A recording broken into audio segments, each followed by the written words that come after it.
Corruption, enrichissement illicite et mauvaise gouvernance ont été à l'origine de sa création en 2014.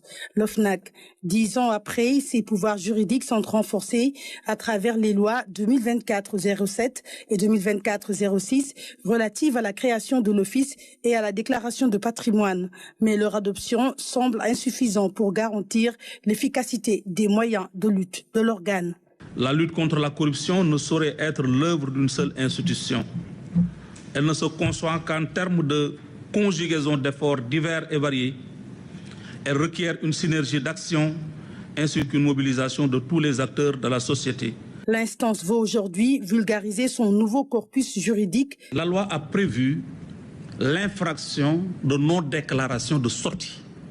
Donc de la même manière que la déclaration d'entrée, le refus de faire une déclaration à l'entrée est une infraction, le refus de faire une déclaration à la sortie est une infraction. Les défaillances par rapport à ces obligations sont aujourd'hui sanctionnées pénalement. Cette session est la première d'une série d'activités visant à informer la population et les agents du public des nouvelles réformes de l'OFNAC et l'élargissement des assujettis. Dans la première loi, seuls ceux qui géraient un budget égal ou supérieur à 1 milliard étaient assujettis à la déclaration.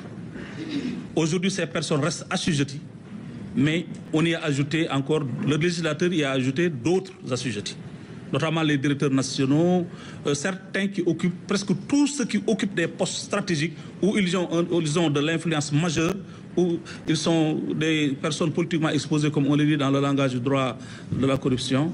Ces nouveaux dispositifs de l'OFNAC sont une exigence pour le Sénégal déterminé à garantir l'état de droit et à préserver son économie.